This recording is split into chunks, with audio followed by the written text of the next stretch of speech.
Hello folks, Pastor Steve here with the Southport Heights Christian Church. My name is Steve Ferguson, and I just want to share some news with you that the elders and I have been working on. Understand that the elders and I, we've been meeting every week. I'm one of the elders, and we've been meeting every week via Zoom, keeping in touch and following what's happening with the state and trying to keep abreast of everything that's going on so that we can make the decisions we need to for the church. And so we met last night. Actually, we met face to face for the first time in a long time. And we decided last night on a plan for Southport Heights Christian Church.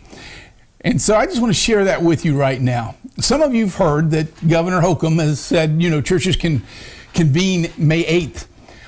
But Mayor Hogsett has continued the stay-at-home order for Marion County in Indianapolis, and that's us. So we obviously will not be meeting this Sunday because of the Indianapolis order. But then where do we go from there? What do we do? Well, here's the way that we've decided to re-enter, if you will, the in-person services at Southport Heights. The first thing we're going to do is beginning May 17th is we're going to have the praise team come in, we're going to have the tech team come in, and we're going to do live streaming from the church. We will be there to do everything. It will be live, unlike it has been, as many things have been recorded. We will be live at that point. We're going to do that type of setting with just the praise team and the ministers on May 17th and May 24th and May 31st. And then on June 7th, the first Sunday in June, then we will bring people into the church and to begin our worship together. As we begin on June 7th, it will be worship only. No Sunday schools and nothing to that effect. Children's ministry at this time is still to be determined. Josiah is working on that, and I would ask you to check out the video that he's making about what's going to be happening in children's ministry. So currently we plan to begin meeting together on June the 7th, and we will meet at 10:30, our normal time, and we will continue to have a worship only, no Sunday school, all through June. So clear June 7th through June 28th will be just the worship service.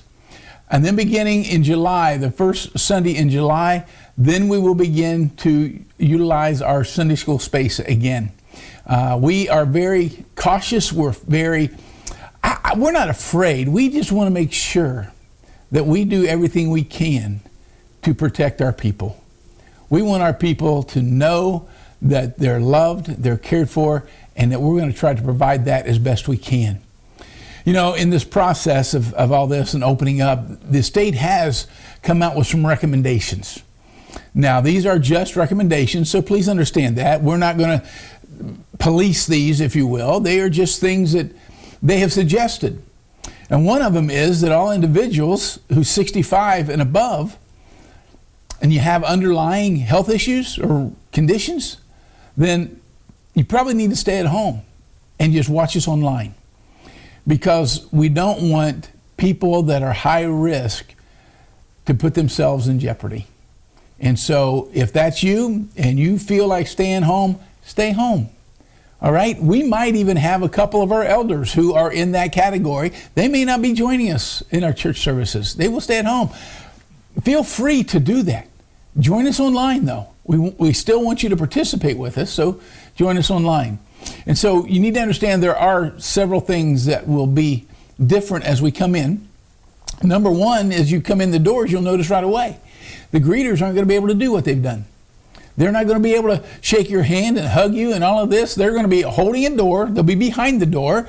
You will walk through. They will wave. They will smile, but that's about all you'll get.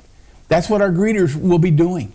They will not be engaging at all. We are going to adhere to the 6-foot social spacing that we hear about and is being recommended, and actually being more than recommended right now by the state. So you'll see that. And then as you go into the sanctuary, you're going to notice something else different. And that is that when you walk in, there will be stations set up where there will be communion trays and offering plates. And so what you will do is you will go in, and it'll be a 2-cup system. And you go in and you pick up your 2 cups, one with the bread and one with the juice. And you take those cups to your seat and you put them in the back of the pew in front of you in the cup holder. And then you'll have it ready when it's time for communion. But also on those tables and those stations will be offering plates. And so we just ask that you would place your offering in that plate at the time you come in, and that will all be taken care of. If there are bulletins, we've not decided yet whether there will be or not. They will be laying out as well, and you will pick up your own bulletin, as we will not be passing them. We're doing everything we possibly can to keep you safe, but yet to have a great worship experience, because that's what we miss, isn't it? Miss being together for that great worship experience that God has for us. So I trust that you've got enough information, and that you'll just keep abreast. Watch for us online. There will be letters going out. Keep up on Facebook and YouTube and our website, and you'll find more information coming throughout the next few weeks. God bless. Have a wonderful day.